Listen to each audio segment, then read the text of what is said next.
We're back here in the detail garage, continuing the mini-series on this Tesla. Now we've already started by cleaning the interior using our leather cleaners and products to preserve the life of the leather, and then also the carpets are covered in filth and debris, so we vacuumed it up and then protected using Fabric Guard. And then moved on the outside, starting with the wheels, we cleaned it all up using Diablo wheel gel and some sticky citrus wheel gel to get off all that embedded brake dust and grime to give these wheels the ultimate shine. And now we moved on to the exterior, starting with a wash using citrus washing gloss to cut through all the layers of debris and grime that were sitting on here since this car hasn't been detailed in over 4 months. And it's all clean, but it still sounds rough. So today we're going to clay it, get off all that embedded impurities, and if you listen, you can just hear that's the things that land on your paintwork, get stuck in the pores, and it actually starts degrading the look and finish of the vehicle. So using our clay bar, I've reached for our OG clay bar. There's multiple levels of clay bars, but this one it's going to pull off any of that lighter contamination to give it that smooth feeling. This way it'll accommodate for new layers of protectants or coatings.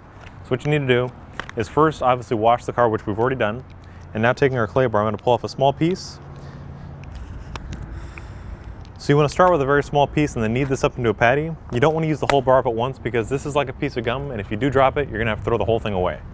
So you take a small piece, roll it up or knead it up, make it into a small patty that covers about 2 or 3 fingers. And as you can see, we're outside today. This is for you guys who don't have access to a detail garage like we do.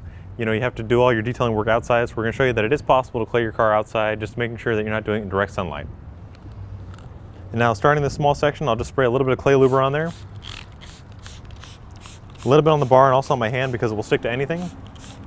Working back and forth in straight lines, picking up all that gross contamination. Now it is important to use a special lubricant. A lot of people ask if it's okay to use water or soapy water. The thing about that is, one, water by itself doesn't lubricate very well. And also if you use soapy water, it degrades the actual clay bar. So you want to use something that's safe for the clay bar, but it's also going to be enough lubrication to pull off all this kind of grime without scratching. Now working the clay bar into the paintwork, I can feel it's gone smooth. I'm going to wipe off any excess. Typically when you first start claying, the surface is going to sound kind of rough or the clay bar is going to drag. But as you start pulling all that gross contamination out of the paintwork, it'll get smooth and it'll get quiet, and that's how you know how to move on.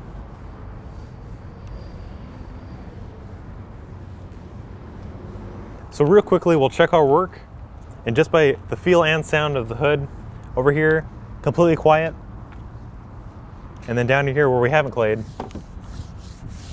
rough contamination. So we're gonna move on to the rest of this vehicle, getting this whole thing, cleaned and ready for the next step in the detailing process.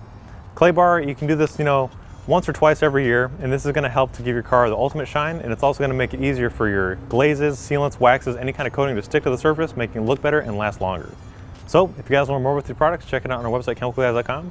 If you like this video, be sure to give it a thumbs up. We'll see you guys next time right here in the Detail Garage.